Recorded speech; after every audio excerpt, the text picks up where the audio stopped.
দামোদর মাস শেষ, ভীষ্ম পঞ্চক শেষ, আর এখন আমি নিয়ে এসেছি দামোদর ব্রতের প্রথম দিনের ভিডিও।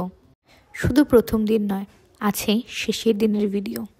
দামোদর মাসে প্রথম দিনে শ্রীপাদ চারুচন্দ্র প্রভু আমাদের গৃহে এসেছিলেন। এত ডিটেলস আর কিছু না বলছি।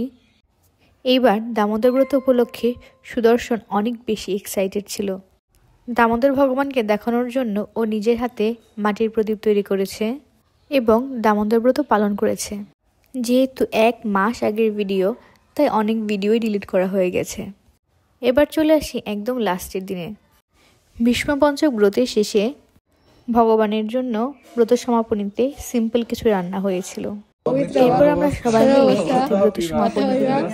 সবাই দামোদর মাস জুড়ে অনেক বেশি সাধনা করেছে এবং খুব ভালোভাবে ভক্তি পালন করেছে। আর এদিকে আমার পুরো মাসটাই জুড়ে গিয়েছে স্ট্রেস, প্রেশার আর ভাঙাচোরা ভক্তি। কোথাও তো প্রোগ্রামে যেতেই পারিনি, তাই লাস্টের দিন পরীক্ষা দিয়ে এসেও ব্রত সমাপনীতে গিয়েছিলাম প্রোগ্রামে। সেদিন ছিল রাস পূর্ণিমা। অন্যান্য সময়ের তুলনায় সেদিন সব কিছুই স্পষ্ট দেখা যাচ্ছিল। আমাদের মন্দিরের সামনে থেকে গাড়ি ছাড়ে। এর আগে বান্ধবীর সাথে দেখা হয়, ওরা গিয়েছিল রাধা গোবিন্দের মন্দিরে ভগবানকে প্রদীপ দেখাতে।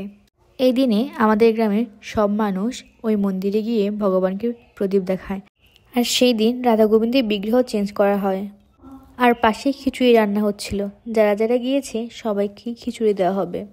আমাদের যাওয়ার সময় রাস্তার পাশে এই মন্দিরটি পড়ায় আমরা গাড়ি থেকে নেমে ভগবানকে প্রণাম করে আবার রওনা করি। আমার তো মনে আছে, ছোটবেলায় এই সময় এত বেশি ঠান্ডা পড়তো যে আমি 2টা সোয়েটার, একটা চাদর, মাফলার মোজা পরে তারপর মন্দিরে যেতাম। আর এখন নভেম্বর মাস চলছে, তাও শীতই পড়ছে না। সবাই এখানে বসে ওয়েট করছে আরতি দেখার জন্য এবং পরে সবাই মিলে আরতি দেখিয়ে খিচুড়ি নিয়ে এরপর বাড়ি যাবে। আমরা সেখানে 5 মিনিটের মতো ওয়েট করে আবার গাড়িতে উঠে যাই। এই দামোদরের প্রোগ্রামগুলোতে মন্দিরের সামনে থেকে প্রতিটা প্রোগ্রামেই সবাই মিলে একসাথে যায় এবং 2 থেকে 3টা গাড়ি ভক্তরা যায়। কিন্তু সেদিন ব্রত সমাপনী হয় এবং অনেকগুলো প্রোগ্রাম থাকায় বিভিন্ন ভক্তরা বিভিন্ন জায়গাতে যায়।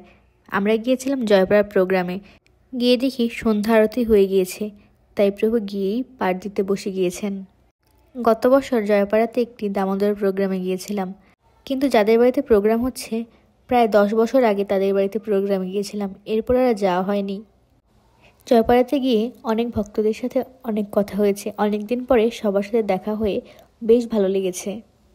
এক সময় তো প্রোগ্রামে গেলেই ওনাদের সাথে দেখা হতো, কিন্তু এখন আগের মতো প্রোগ্রামেও ওরকম যাওয়া হয় না, আর কারোর সাথে দেখাও হয় না। এদিকে খিচুড়ি রান্না হয়েছে। প্রসাদ বিতরণ করার জন্য খিচুড়ি নিয়ে যাওয়া হচ্ছিল।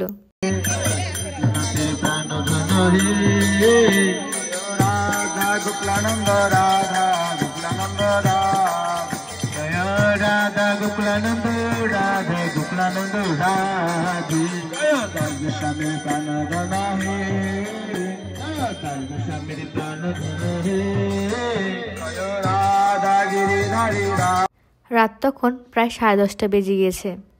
যারা দূরে থেকে প্রোগ্রামে গিয়েছে তারা অলরেডি ব্যাক করেছে, আর যারা কাছের ছিল তারা দামোদর প্রদীপ দেখাচ্ছে। দামোদর প্রদীপ দেখানোর পর এবার এসেছে প্রসাদের পালা। আমি যেহেতু বাড়ি থেকে প্রসাদ পেয়ে গিয়েছি, তাই প্রসাদ পেতে না চাইলেও আমার মা জোর করে আমাকে প্রসাদ পেতে বলে। মার ভাষ্যমতে খিচুড়ি অনেক দারুণ হয়েছে আর আমার সেটা টেস্ট করা উচিত। আর এরকম ফাঁদে ফেলেই মা প্রতিদিন রাতে আমাকে প্রসাদ পাওয়ায় আর আমার ডায়েটিংয়ের 12টা বাজিয়ে দেয়। এরপর আমরা সবাই মিলে আবার গাড়িতে করে ব্যাক করি। তখন প্রায় রাত 11টা, আর চারিদিকে চাঁদের আলো এমন করে পড়ছিল, আমি তো সব কিছুই প্রায় দেখতে পাচ্ছিলাম, কিন্তু ফোন দিয়ে ভিডিও করতে গেলে আর কিছুই দেখা যাচ্ছে না। বাড়ি পৌঁছাতে পৌঁছাতে 11:30 বেজে যায়। তখন দেখি চাঁদ একদম মাথার উপরে। অবশেষে পরীক্ষাও শেষ, দামোদর মাসও শেষ। যাই হোক, থ্যাঙ্কস ফর ওয়াচিং।